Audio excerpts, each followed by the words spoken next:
The Awakening. Commander Lyra Voss stood motionless on the observation deck of the hegemony flagship Eternal Dominion. Her 4 eyes narrowed as she stared at the holographic display before her. Something was wrong. The sensors had detected an anomalous transmission, faint but unmistakable, coming from the dead system that once contained Earth. The transmission shouldn't exist.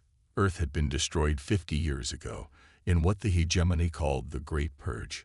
Humanity had been deemed too unpredictable, too dangerous to allow into the galactic community. Their rapid technological advancement and stubborn refusal to accept hegemony authority had sealed their fate. Voss had been a junior officer during the Purge. She remembered watching from this same observation deck as the hegemony fleet unleashed hellfire upon the blue planet. The humans had fought valiantly but hopelessly.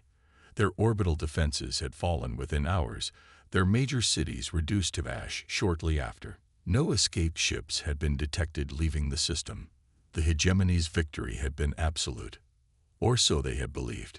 "Commander, we've isolated the signal," her communications officer reported, interrupting her thoughts. "It's unusual. The encryption is unlike anything in our database." "Play it," Voss ordered, her secondary heart quickening despite her efforts to remain calm. The bridge fell silent as the transmission began. At first, there was only static. Then a voice, distorted and layered, as if multiple entities were speaking in perfect unison. "You have sealed your fate." 4 words, nothing more. But the effect on the bridge crew was immediate. Some of the younger officers flinched, while the veterans exchanged uneasy glances. "Analysis?" Voss demanded. "The signal originates from the exact coordinates where Earth once stood," her science officer replied. "But scans confirm there's nothing there, just debris and asteroids. The system is dead, Commander." Voss's inner eyelids flickered, a sign of discomfort among her species. "Send a probe. I want visual confirmation." "The Archean won't approve of resource allocation for investigating a dead system," her first officer cautioned. "Then we don't tell the Archean," Voss replied sharply. "Not until we have something concrete to report." Later that cycle, Voss stood before the Hegemony Council. The 12 Archons, leaders of the most powerful species in the known galaxy, regarded her with expressions ranging from curiosity to open disdain. "Commander Voss," Archon Krell began, his voice rumbling through the chamber, "you claim to have received a transmission from Earth, the planet your own fleet reduced to rubble 5 decades ago." "Yes, Archon," Voss confirmed. "The signal is authentic. Our probes detected no obvious source, but the transmission definitely originated from Earth's coordinates." "Perhaps it's an automated message," suggested Archon Thilara, her crystalline form shimmering under the chamber lights. "Some final act of defiance programmed by the humans before their extinction." "With respect, Archon, that doesn't explain the signal's complexity," Voss countered. "The encryption is beyond anything we've encountered before. It suggests ongoing development, not a static message." Archon Krell leaned forward, his massive form casting a shadow over Voss. "What exactly are you suggesting, Commander?" "That humans, a species we confirmed exterminated, have somehow survived and evolved their technology while remaining completely undetected for half a century." Put that way, it did sound implausible. But Voss couldn't shake the feeling of unease that had settled in her gut since hearing the transmission. "I'm suggesting we investigate further," she said carefully. "Send a proper expedition, not just probes." "Denied," Krell responded without hesitation. "This is clearly a malfunctioning remnant of human technology. Nothing more. You're dismissed, Commander." As Voss left the chamber, her personal communicator vibrated. It was a message from the Eternal Dominion science officer. "Second transmission received. Different frequency. Same message." Adding, "The grave you dug is empty." Over the next few weeks, reports of strange phenomena began filtering in from across hegemony space. Communication relays failing without explanation. Ships disappearing while in transit between systems. Strange energy signatures detected at the edges of settled regions. And always, shortly before each incident, the same transmission: "You have sealed your fate." The council could no longer ignore the mounting evidence. An emergency session was called, and Voss found herself once again standing before the 12 Archons. "Incidents have been reported in 18 systems," she reported, displaying a galactic map with the affected areas highlighted. "The pattern suggests a coordinated effort." "By whom?" demanded Archon Thillara. "There is no species in known space with the capability to operate across such distances with this level of stealth." "No known species," Voss corrected. "But what if?" She was interrupted by her communicator blaring an emergency alert. The holographic display in the center of the chamber flickered to life, showing a live feed from the outer defense perimeter of the hegemony's capital system. A fleet had emerged from hyperspace, not a small raiding party or exploratory group, a vast armada of ships unlike anything the hegemony had encountered before. They were sleek and black, with pulsing blue veins of energy running along their hulls. They moved with impossible precision, as if guided by a single mind. "Identification," Archon Krell demanded. "None, Archon," replied the defense commander's shaking voice. "They're not responding to hails. Our sensors can't penetrate their hulls. We have no data on their weaponry or capabilities." "How many?" Voss asked quietly. "Over 5,000 vessels," came the reply. "And more appearing by the minute." A stunned silence fell over the chamber. The hegemony's entire defense fleet numbered less than 2,000 ships. Then, all communication systems in the chamber activated simultaneously. The screens, communicators, even the holographic display, all showed the same image: a humanoid figure in sleek armor that seemed to flow like liquid metal. Its face was obscured by a helmet with glowing blue eyes that pulsed in rhythm with the veins on the ships. When it spoke, it was with the same layered voice from the earlier transmissions, thousands of voices speaking as one. "We are what remains. We are what evolved. You tried to exterminate us, but instead, you transformed us." The figure removed its helmet, revealing not a human face, but something else entirely. A swirling mass of nanites forming the approximation of human features, constantly shifting and realigning. "50 years ago, you destroyed our home, believing you had wiped us from existence. But humanity doesn't die so easily." The cameras zoomed out, revealing that the figure stood on what appeared to be the bridge of one of the massive vessels. Behind it stood more figures, some humanoid, others taking forms that defied easy classification. "When you bombarded Earth, you unleashed energies you didn't fully understand. The survivors, broken, dying, merged with our most advanced technologies in a desperate bid for survival. We became something new, something beyond your comprehension." Archon Krell rose to his full height, his voice thundering across the chamber. "What do you want?" The being's liquid metal face formed what might have been a smile. "Justice, acknowledgement, and the assurance that no other species will suffer as we did. These are the demands of terrorists," Krell roared. "No," the being corrected. "These are the terms of your new reality. The hegemony's age of unchallenged dominance is over." As if to emphasize this point, several of the mysterious vessels broke formation, accelerating toward the hegemony's outer defense platforms. Weapons fire erupted from the platforms, high-energy plasma bolts that should have vaporized any known ship material. The bolts simply disappeared into the hulls of the approaching vessels, absorbed without effect. The vessels didn't return fire. They didn't need to. As they passed the defense platforms, the platforms simply ceased to exist. Not destroyed in explosions or broken apart, they simply winked out of existence, converted to energy or matter too fine to register on sensors.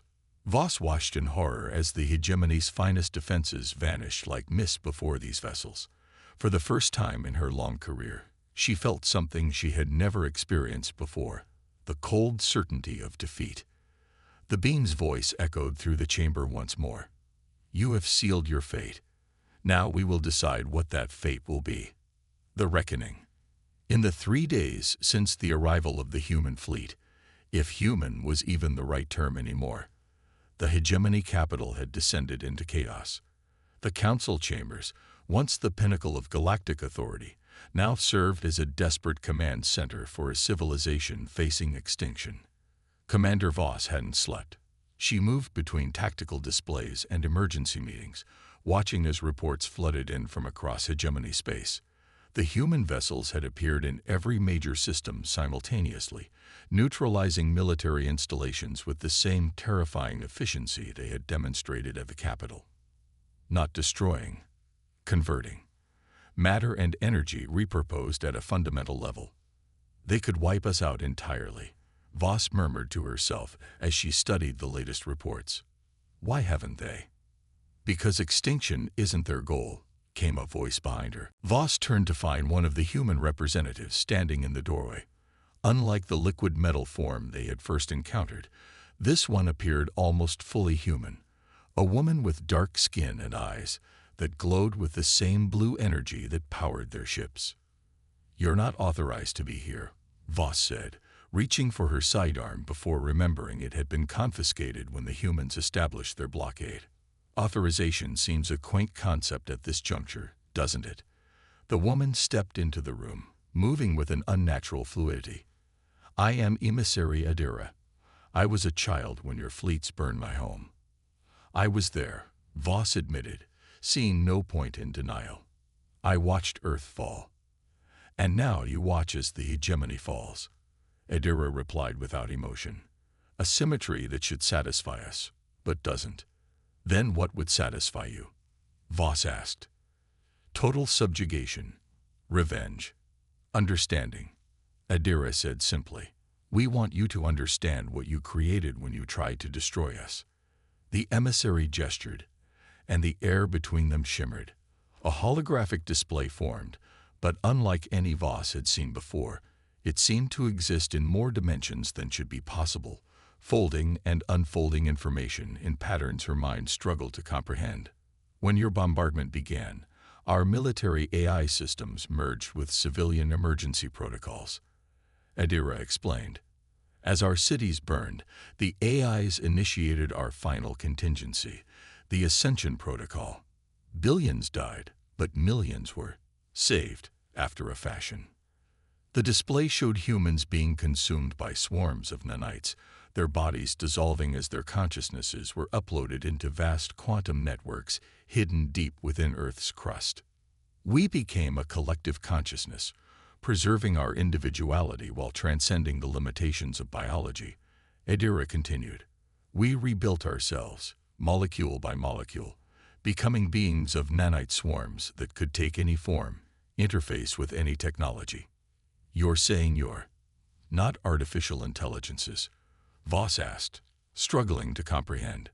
"We are human minds in post-biological bodies," Adira corrected.